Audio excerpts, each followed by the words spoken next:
Good evening, everyone, and welcome to part 2 of this week's Look Finance SEQFC Preview Show with thanks to Vilic Law. I'm Darren Lutton, and we've got 2 regulars and a newbie tonight. So we've got Gerard from Willowburn Football Club. Good evening, Gerard. Darren, great to be here again, mate. Excellent. Thank you for your time. We've got from the hottest team in SEQFC at the moment, it's the Rockville Rovers. It's Ramiz Hadzic. Ramiz, how you going? Good, thanks. Thanks for having us again. You're very welcome. I think half of the club joined our page last night when we got the poll up and running for the best away kit. And Rockville are in the lead. So we should be.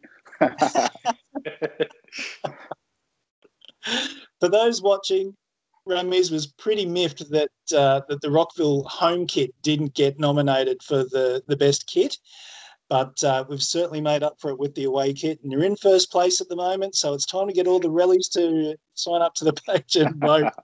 Get on the line. All right, now let's get to our newbie. His name is Briac Williams. He used to work. Well, I first met Briac when he was working with it was the Royal Women's team, weren't you? It was in the NPLW. So you were assistant coach there. You've now moved up to the range. Tell us about your role now.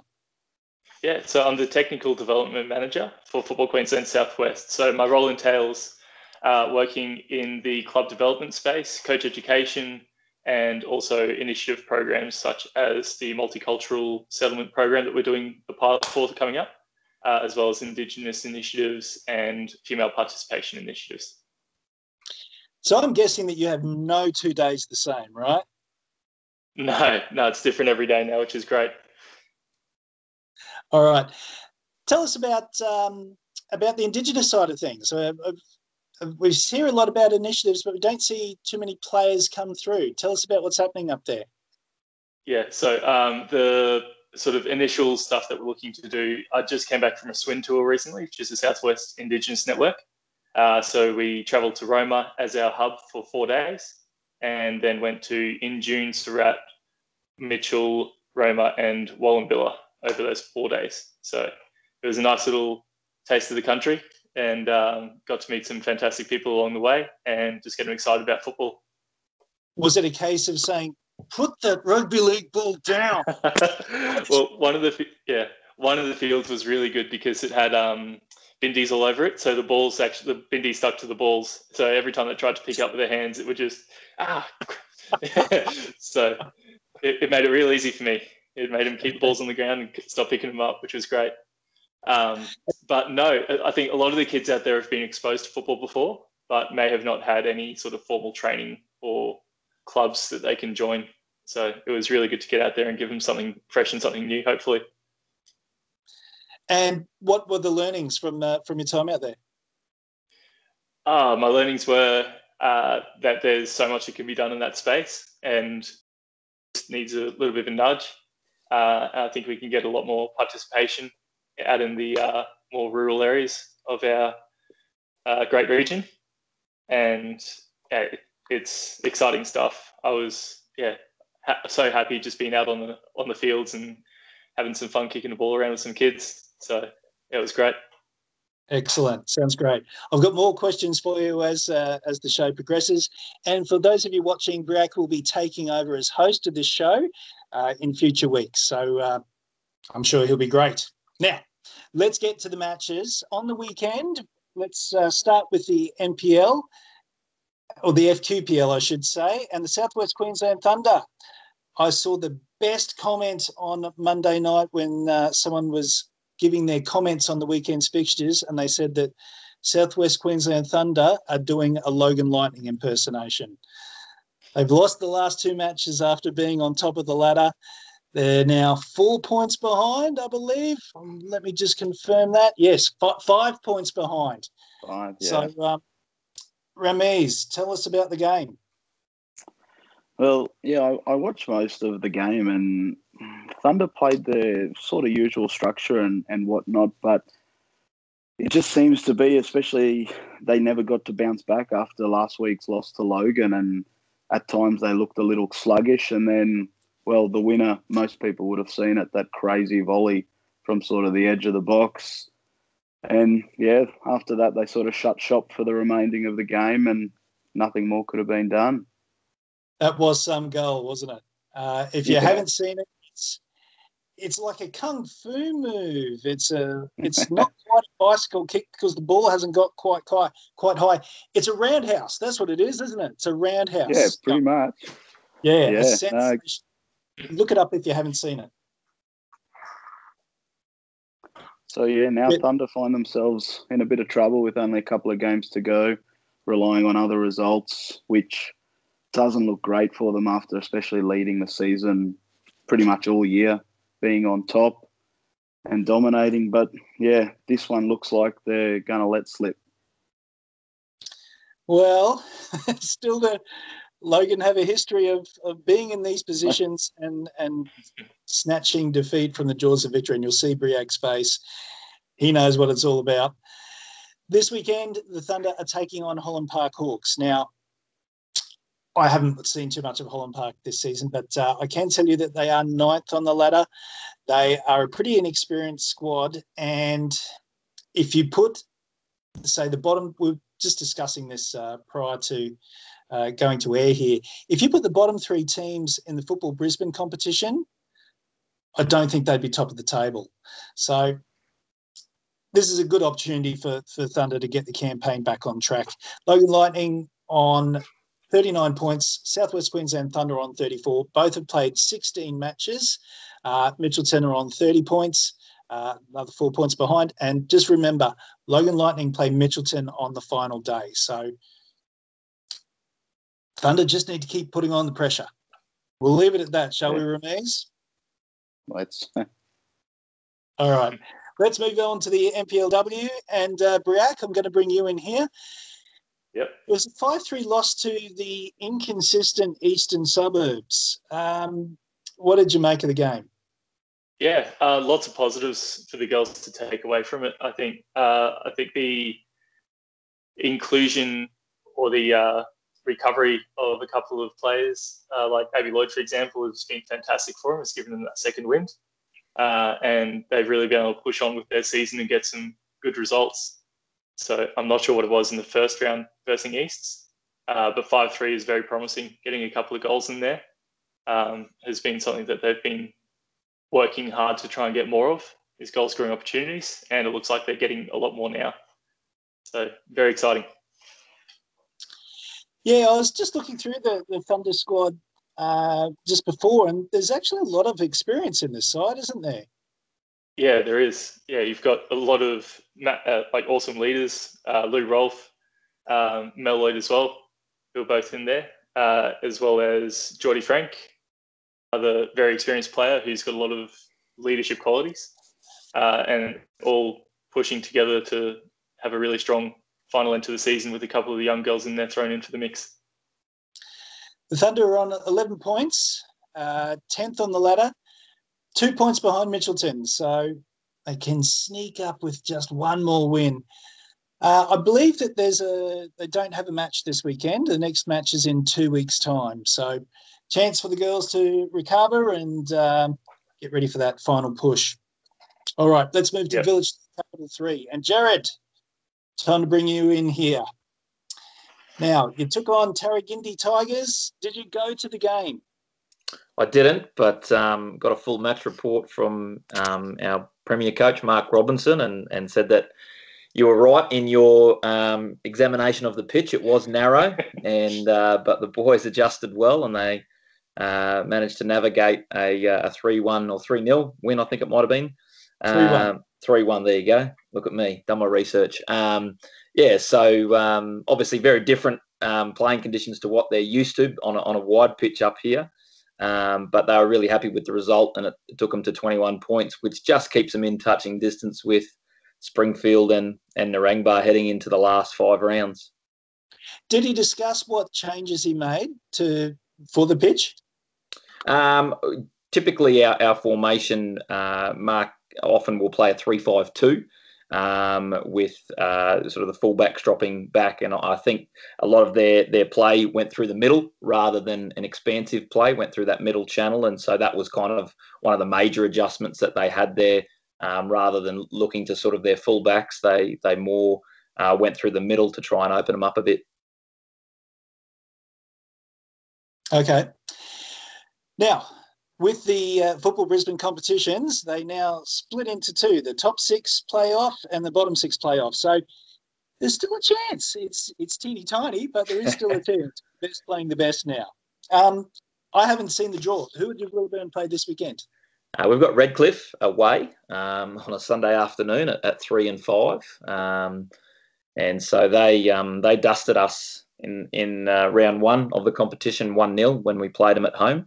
That was our first loss of the season, I think. So, I guess now that the competition has split, as you've rightly said, it's the best of the best. And so there's going to be no really easy game. And, if we are a slight chance at promotion, obviously we need Springfield and Narangba to either drop points or draw some games. Would be nice. All we really can do is just keep winning and just keep putting the results in.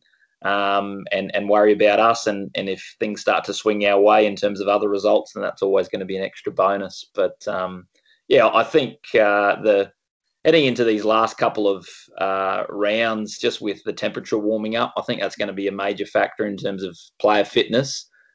Typically, we obviously train at night, and so that's cooler conditions here in Toowoomba. And then when we sort of head down the range, it's a lot more humid than what we're used to, rather than that dry heat. So that's something that we've obviously have to factor in, is that fitness level in these last 5 rounds, because a lot of those Brisbane teams, it's a slight advantage, but it's an advantage nonetheless that they have that edge. They train in those humid conditions both in the evening and in the day. Redcliffe PC is actually pretty close to where I live, and I might even try and get there on Sunday. They have another club with a tight field as well, not as small as Tarragindi, but it is another tight field. So that's probably a good advantage, taking on Tarragindi one week and then Redcliffe PCYC the next. Yeah. Well, I mean, if we've done it once, hopefully we can do it again. For sure. All right, now let's get to the local competition. Ramiz, I'm going to bring you back in here and get you to run through the weekend's results. Let's see what happened. So Willowburn had a 5-0 away victory against Highfields. Gatton Redbacks had a 4-1 win over UQFC, but we flagged it last week as the match of the weekend, a 3-2 win over St Albans. Yeah, it was a crazy match for us, actually. There was everything. There was sin bins, red cards, penalties, missed penalties. It had everything in it. So at the end of it, we were just happy to come away with the 3 points because it was vital for both teams. We both put it all on the line, but yeah, we got away with it, thankfully, on the weekend. Yeah, so what was the pivotal moment of the match for you? Well, from the third goal, of course. Yeah, well, to be honest, it was back and forwards, and credit to St Albans. Like, as we've said in the last couple of shows, they got some great players. Some even from the Thunder Academy and whatnot as well. But it was back and forwards, but it was chance after chance. We'd miss a couple, they'd miss one or two. It could have been a lot higher scoreline. But we're able to sort of shut them down in the key moments, and right sort of towards the end, we're able to snag a couple of goals. We were down 2-1 at one stage, and we gave away a penalty, and our goalkeeper made a terrific save, pretty much top corner. And then we got a penalty actually not long after that, also missed it. But luckily the boys picked themselves up and were able to sort of score 2 quick goals within probably 10 minutes. And from there, once they obviously went down to 10 men as well, we were sort of able to control the game out and sort of play it out till the end. Right. So that result puts you in with the teeniest of tiny chances at the title. You're on 25 points, playing 1 game less than most of the teams. Gatton are also on 25. St Albans and Stanthorpe St Albans are on 27. Stanthorpe played last night and scored in the, what was it, second minute of injury time? Yeah, last couple of minutes, yeah. So that puts them top of the table on 30, ahead of Willowburn on 29. Now, Ramiz, take us through what's left and who's playing who, what are the permutations? So, yeah, at the moment, obviously Stanthorpe hold top spot with Willowburn very close behind, but the interesting matchup there, whether it's for the title, but it also is for our President's Cup as well, Willowburn and Stanthorpe play each other in the last round. I think they both have a bye this weekend. Is that correct, Jared? Yeah. Yeah, that's correct. So mate.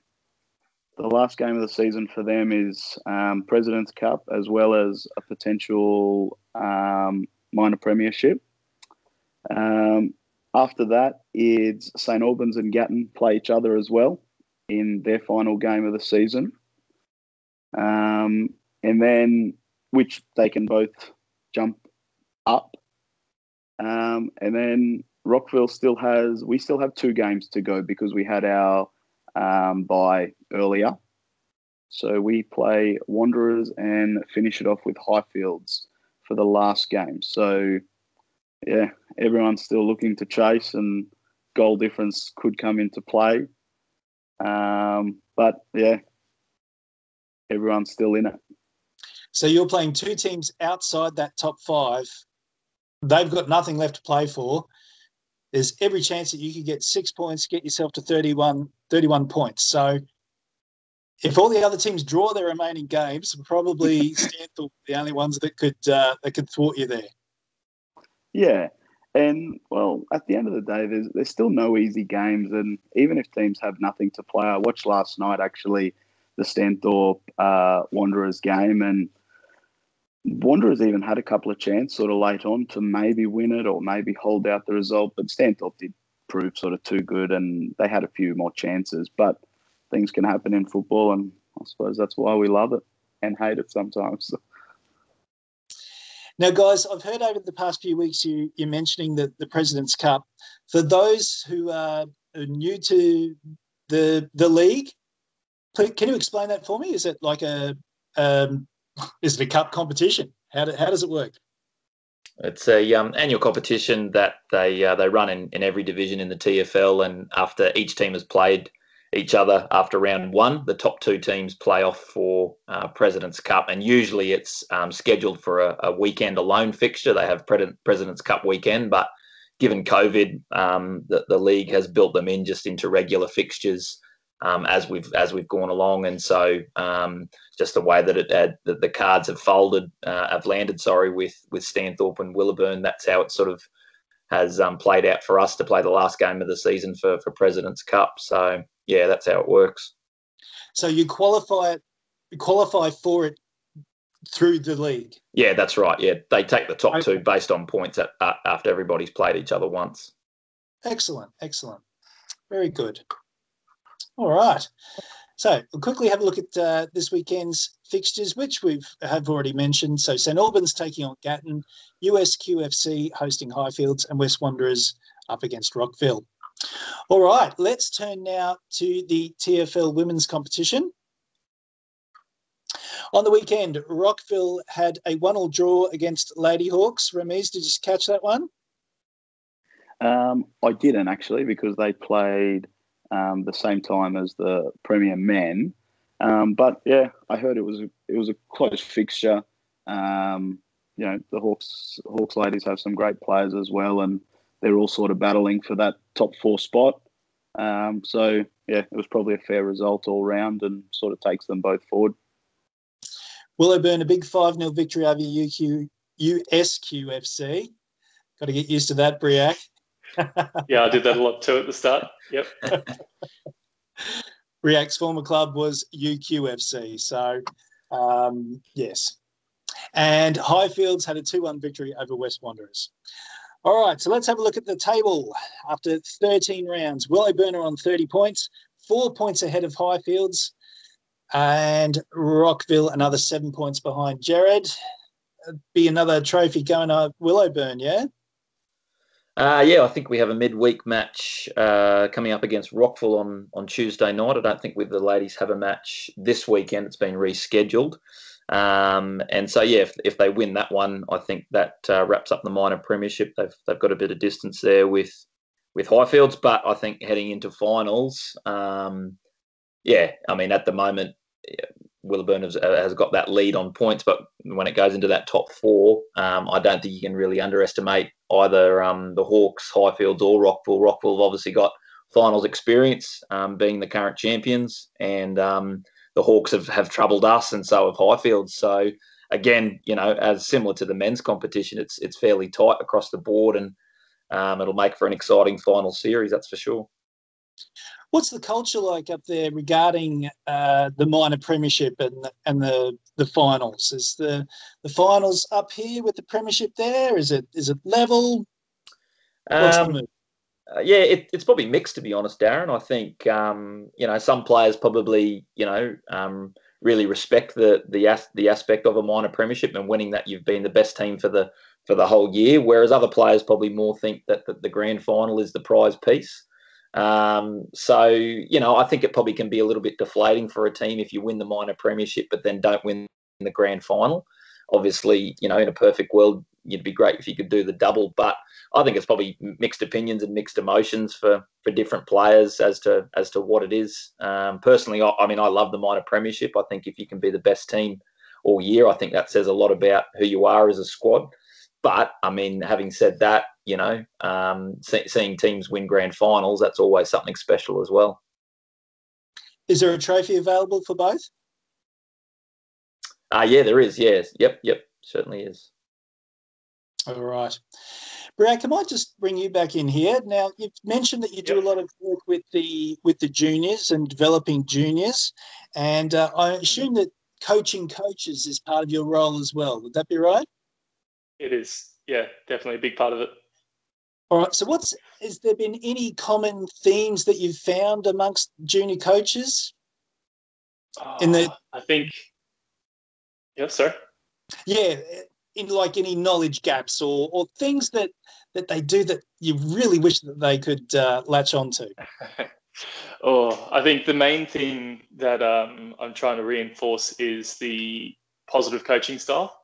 And making sure that, like, again, it's for our kids, it's all about making sure they have heaps of fun. If they don't have fun, they won't come back. So as long as they're enjoying themselves and being challenged in an appropriate environment, like, that's all I'm really hoping for. I think the main thing that a couple of coaches have sort of commented to me on in the game training phase, so the sort of 13s through to seniors, has been the lack of tactical awareness at times, I guess. So making teams play wide and then go through team instead of going just straight through a team or kicking it to their quick striker. I think that's been one of the big learning experiences for a couple of coaches so far. And then obviously you've got a lot of the coaches in the senior levels who have much more of a wealth of experience previously, who, just have a more tactically aware team by that stage, thankfully. All right. 1 blink for yes, 2 blinks for no. How much kick and rush? Are there too many coaches that play kick and rush? I think it's a changing style at the moment. There are a couple of coaches who it is a very viable option for them. I think if you've got the right players for it and it's in an age group where you're sort of finished off in the development cycle, then it's just a standard tactic for some. So there's nothing wrong with it. It's just a matter of knowing when to use it and when not to, I think. Okay. Have you noticed that there's much of a knowledge gap between, what you were used to in Brisbane to what you've found on the range? I think from the environment I was in with the NPLW and helping out with the W League and stuff like that, obviously there is a bit of a gap. But as long as everyone's got the right intentions to begin with, I think it's an easy gap to fix. So that's, not too bad so far. And what about a willingness to learn and take on the new concepts? Depends on the coach, pretty much. Some of them are very, very set in their ways, and some of them already think they know it all, and that's their own opinion and decision. But there's a lot of them who I'm mentoring on nearly an individual basis, just to give them a little bit of extra help. It's been really rewarding for me being able to give back to the coaches. So, and how does Briac, what's your sort of your time frame, or when you'd like to see some, I don't know, I suppose bridging that gap like you were talking about down in Brisbane, not necessarily as high as like the women's A-League and stuff, but like, what's your sort of time frame to really start to see some improvement going forward? Well, for me, the first step is building the base. So starting at the grassroots and skills training sort of level and really pushing that hard. So that's probably within the next year and a half. I'm hoping to have that base sustainable. And then looking then to go into that game training phase. I'm still going to be doing obviously a couple of courses in the off-season and pre-season for the game training and senior components. But my main focus throughout the season, going into clubs and just doing, even if it's only with 6 coaches, I can still run a course. So making sure that's accessible to everyone so we can get the best sort of knowledge for our coaches and also the best skill training for our players. So we can build a sustainable pathway for our players in our region. Briac, what's your thoughts on, there's obviously a lot of opinion and a lot of comments about how opportunities for young footballers often requires parents to have deep pockets, particularly with, the SAP program with MPL. Obviously, you're working with a lot of the community clubs that perhaps don't have that larger budget for academies and that sort of thing. But what's your opinion or what's your thoughts on the idea of, trying to provide pathways for junior players to perhaps pursue a professional or an elite pathway without having, being in an MPL club? Yeah, that's something that Football Queensland's actively looking to change. Yeah. So I'm not sure if you've seen the SAP CC program that we're doing up currently. Yeah. So I've been a part of that, doing session plans that can be run by just normal parents, basically. Right. So the rules that we have inside the sessions should get the behaviours out anyway. Yeah. And then if they're comfortable intervening and saying, hey, this is how we strike the ball, this is what we look for when we're trying to take a player on, they can intervene and add that extra bit of value to it. Yeah. And that's part of the skills training course will be me guiding the coaches through SAP CC sessions and how they can intervene and when not to. So it sort of gives an alternate pathway as such. Yeah.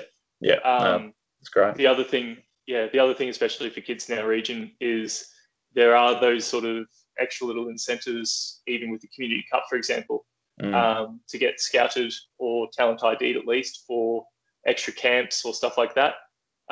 We've had a fair few girls from the Thunder program have entered the NTC group or the QAS group in the recent couple of years.